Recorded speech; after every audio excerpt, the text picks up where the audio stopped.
Welcome back to the channel.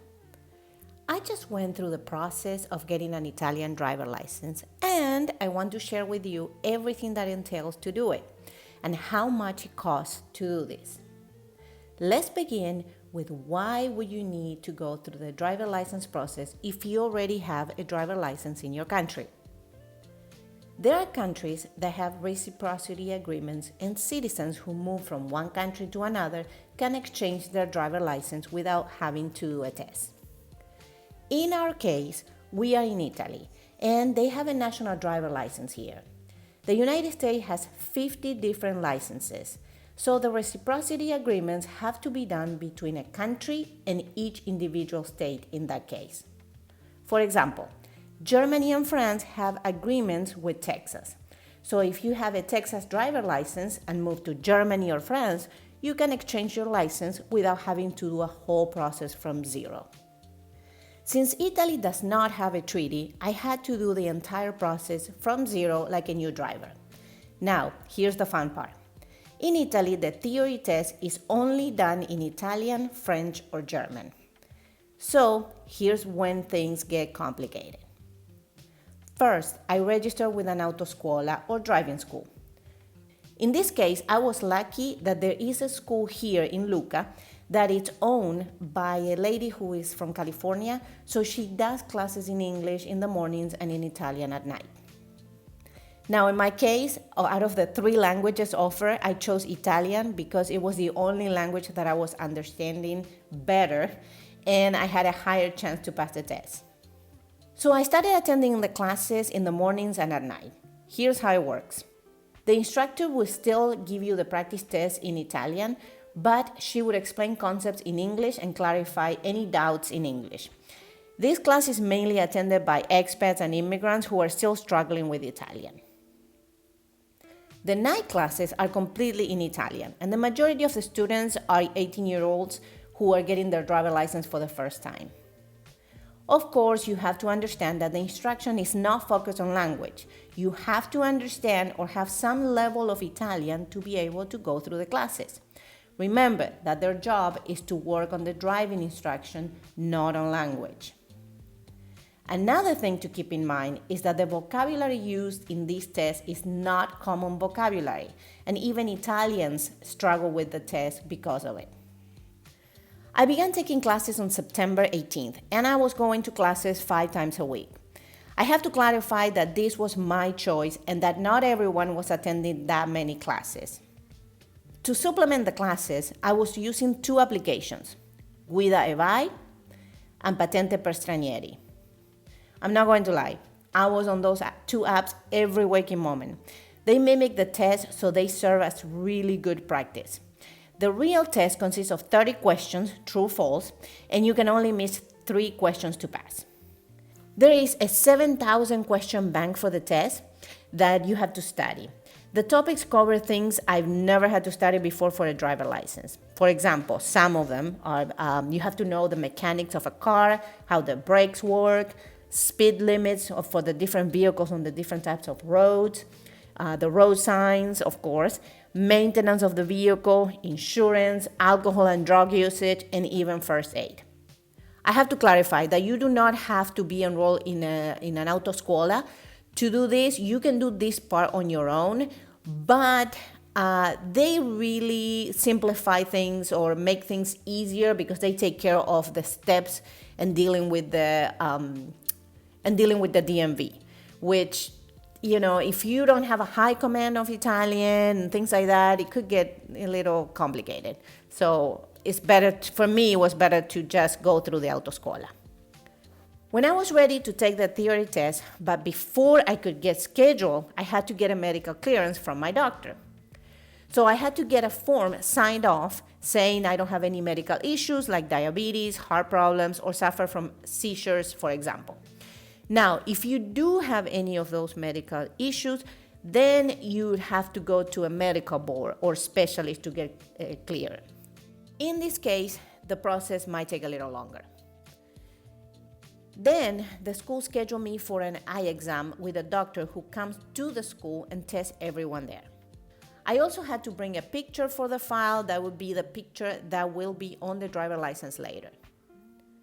Came to find out, the driver license is actually made by the driving school, and it gets done there, and then the DMV actually activates it.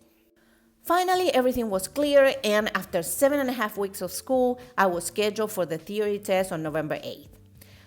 I took the test on a computer that has a face recognition that if you move your face from the screen, there was a warning light coming up, and so you have to make sure that you are looking at the screen the whole time. We had 20 minutes to finish the test, and everyone starts at the same time. Once the last person finished, the proctor began calling people one by one and giving the results out loud. Even if you didn't pass, they will tell you right there in front of everybody that you didn't pass. I passed, and the next day I picked up my Folio Rosa, which is a pink slip with your information that is basically a learner's permit. The permit allows you to drive for a year. So that means you have a whole year to take the 6 mandatory hours of driving before you can take the actual driving test. Okay, once I passed the theory test, I had to schedule the 6 mandatory driving hours with the instructor. Now, if you're a brand new driver, you might need more than 6 hours.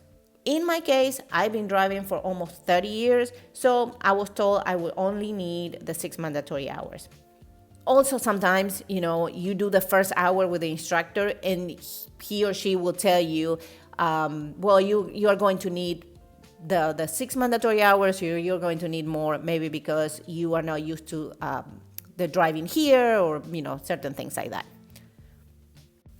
The driving hours were good because you get familiarized with what the tester will expect to see on the day of the test. Also, I had to do 2 hours of highway driving that were included in the 6 hours. Finally, I was scheduled to take the driving test on December 13th. During the test, I was asked to reverse and park between 2 cars, then drive through some roundabouts, and when we finished, I was handed my license right there on the spot. I was happy to have accomplished this license in less than 3 months. Now, here's the breakdown of how much it costed to do this.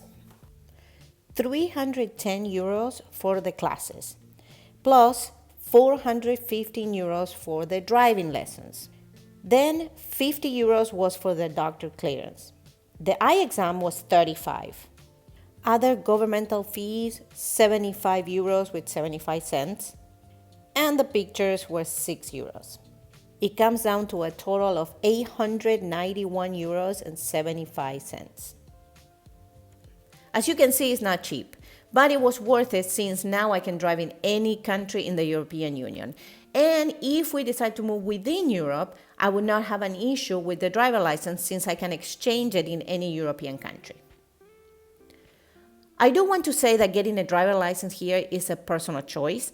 When we moved to Lucca, we thought we could completely rely on public transportation. However, there are certain places where a train might get there or not very convenient.